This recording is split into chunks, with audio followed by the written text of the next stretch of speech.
Bismillahirrahmanirrahim. Assalamualaikum warahmatullahi wabarakatuh. Waalaikumsalam warahmatullahi wabarakatuh. Sebelumnya terima kasih ibu-ibu yang sudah berkesempatan partisipasi di acara kegiatan diseminasi rencana tindak lanjut modul 3 menggerakkan komunitas belajar rancangan pembelajaran berbasis proyek. Di sini saya ambil judul Support Education Model Lomba Senam Kreasi Profil Pancasila Antar Kelas. Next, bosnya next. Bulan gak apa-apa, nanti sambil foto-fotoin saya bulan. Nah, di sini definisi SEM yaitu suatu pendekatan pembelajaran PJOK yang menawarkan pengalaman yang lengkap dalam konteks kehidupan nyata di bidang olahraga. SEM merupakan salah satu program yang berdampak positif pada murid dengan memberikan kesempatan murid untuk belajar mengeksplorasi berbagai peran dalam tim. Selain menjadi pemain, murid dapat mengambil peran lain tergantung aktivitasnya, seperti menjadi pelatih, manajer, wasit, pencatat skor, ahli statistik, bahkan lebih luas bisa menjadi penganalisis pertandingan, jurnalis, dan sebagainya.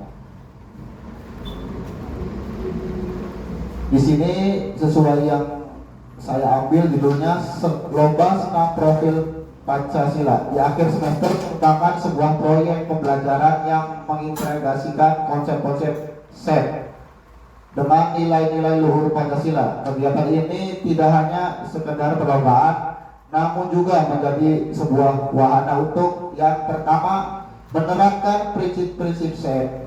Peserta didik diajak untuk menerapkan prinsip-prinsip SEM seperti pembentukan tim, perencanaan program, kepemimpinan, dan evaluasi. Yang kedua, membentuk karakter. Melalui tema profil Pancasila, peserta didik dapat menumbuhkan nilai-nilai seperti gotong royong, persatuan, keadilan, dan kemanusiaan yang adil dan beradab. Yang ketiga, meningkatkan kompetensi. Peserta didik dapat mengembangkan berbagai kompetensi keterampilan, motorik, kreativitas, komunikasi, dan kerjasama tim. Yang terakhir, menghubungkan teori dengan praktik. Kegiatan ini menjadi jambatan antara teori yang dipelajari di kelas dengan praktik nyata dalam mengelola sebuah proyek olahraga. Next, masih.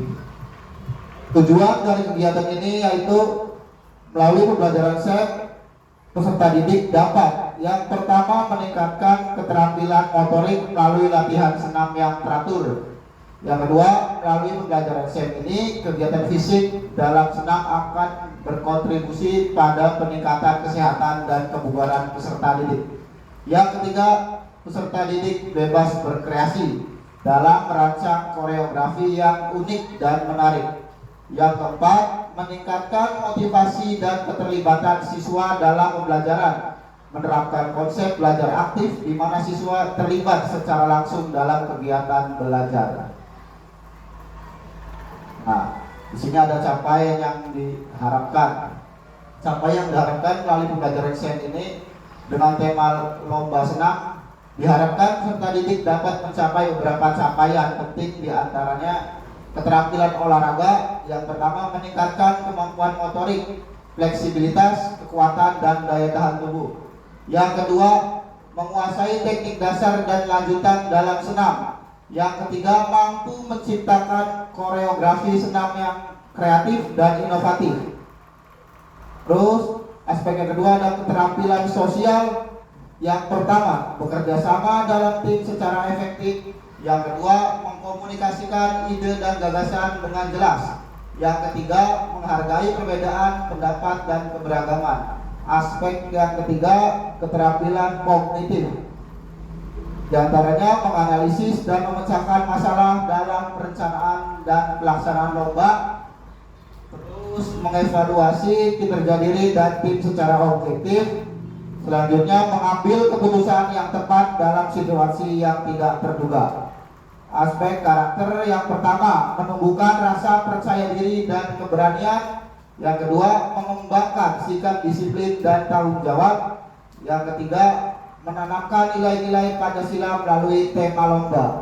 Dan yang selanjutnya pemahaman konsep SEM, memahami prinsip-prinsip dasar SEM seperti perencanaan, organisasi, kepemimpinan, dan evaluasi. Yang kedua, menerapkan konsep SEM dalam konteks nyata. Ada beberapa langkah untuk pembelajaran nanti. Untuk mencapai capaian tersebut, berikut adalah langkah-langkah pembelajaran yang dapat dilakukan. Yang pertama, nanti akan ada pembentukan tim bagi peserta didik menjadi beberapa kelompok secara heterogen. Selanjutnya, setiap kelompok memilih nama dan logo tim, lalu tentukan peran dan tanggung jawab masing-masing anggota. Yang kedua, perencanaan, tentukan tema lomba senam sesuai dengan profil pelajar Pancasila. Selanjutnya, buat jadwal latihan yang realistis. Selanjutnya, rancang koreografi yang menarik dan sesuai dengan kemampuan anggota tim. Siapkan kostum dan perlengkapan yang dibutuhkan, susun anggaran jika diperlukan. Untuk pelaksanaannya, laksanakan latihan secara teratur dan konsisten. Berikan umpan balik yang konstruktif kepada setiap anggota tim. Ajak peserta didik untuk saling membantu dan mendukung satu sama lain. Selanjutnya, lakukan evaluasi berkala untuk melihat perkembangan tim. Yang keempat, ada evaluasi. Lakukan penilaian terhadap penampilan setiap tim berdasarkan kriteria yang telah ditentukan. Kumpulkan umpan balik dari peserta didik, pelatih, dan penonton. Lakukan refleksi bersama untuk memperbaiki kinerja di masa mendatang. Yang terakhir, ada penutup. Adakan upacara penutup untuk memberikan penghargaan kepada tim yang berprestasi. Lakukan evaluasi akhir terhadap keseluruhan program. Struktur program dan mitra dalam komunitas belajar. Yang pertama, ada kokulikuler. Kokulikuler itu sama aja seperti ekstrakurikuler, pembelajaran yang di luar di luar intrakurikuler berarti. Yang kedua, murid yang terlibat dari kelas 1 sampai kelas 6, putra dan putri. Yang ketiga, murid kegiatan dilaksanakan di akhir semester 1, insya Allah tanggal 9 sampai 14 Desember 2024. Penanggung jawab adalah kepala sekolah. KBS yang menjadi lokomotif atau fasilitator adalah guru mapel PJOK.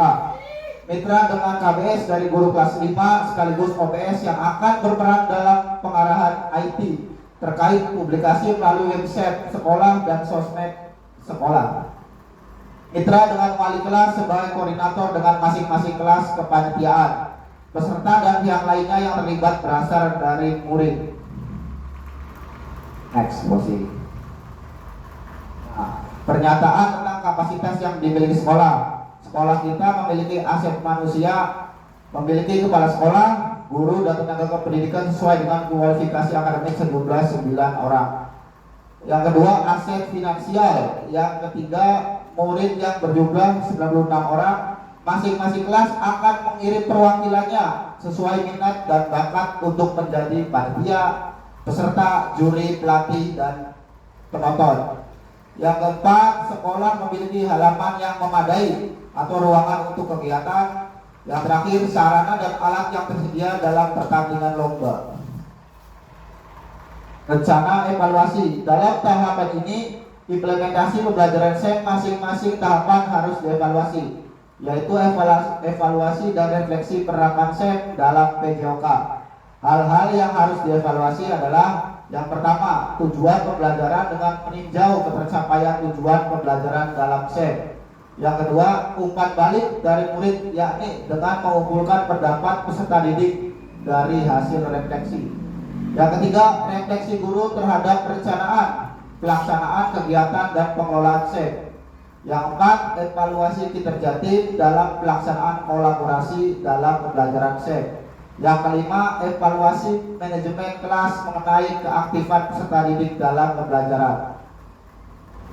Next. Nah, kemungkinan ada tantangan nanti. Yang pertama, pengelolaan waktu dapat mempengaruhi penyelenggaraan. Yang kedua, faktor alam atau cuaca jika kita mengadakannya di luar. Yang ketiga, kesulitan dalam manajemen tim. Yang keempat, motivasi dari peserta didik. Nah, ada solusinya juga. Yang pertama, penjadwalan yang efisien. Yang kedua, pindah lokasi ke dalam ruangan. Yang ketiga, komunikasi terbuka dan segera menangani konflik. Yang keempat, memberikan motivasi. Terima kasih. Sekian dulu presentasi diseminasi dari saya. Barangkali ada pertanyaan, silakan acungkan tangan dari ibu-ibu yang ada di sini. Angga, Ibu Nina, gimana Ibu Nina? Kenapa memilih judul lomba senam kreasi? Kenapa memilih judul lomba senam kreasi? Oke Bu Nina, saya tampung dulu ya. Yang kedua, Angga masih.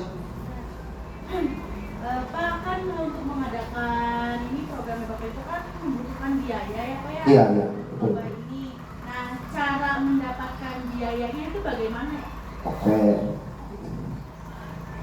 Saya rasa cukup dua dulu ya pertanyaannya. Saya akan coba menjawab pertanyaan dari Ibu Nina yang hebat. Kenapa saya memilih judul lomba senam kreasi? Karena ketika saya melihat anak-anak melakukan senam, saya lihat kelihatannya mereka tuh ada bakat untuk disalurkan bakatnya. Ya, terutama mereka tuh pada jago joget-joget. Terutama mereka yang memiliki aplikasi TikTok tuh, mantep-mantep jogetnya. Jadi saya ada ide, ada rencana buat mengadakan lomba antar kelas dari kelas 1 sampai kelas 6. Jadi begitu enggak. Jadi saya lihat ada bakat nih anak-anak yang ketika senam joget-jogetnya bagus nih. Jadi begitu. Tadi pertanyaan Mbak Sih, masalah anggaran yang Mbak Sih. Aduh, berat kalau anggaran. Apalagi sekarang akhir bulan. Kenapa jika lomba ulangnya Mbak Sih? Bagaimana cara mendapatkan anggaran? Oke. Mungkin anggaran saya akan diskusikan dengan Bapak Kepala Sekolah dulu, Mbak Sih. Jadi sebisa mungkin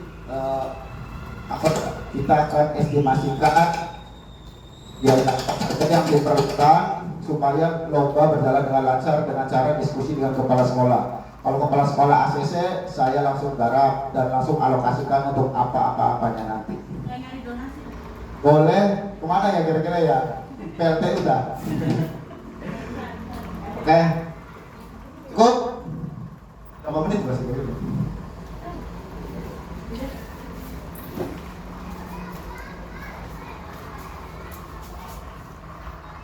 13. Bisa? Kapan?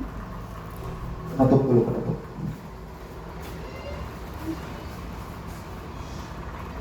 Sekian dulu diseminasi dari saya.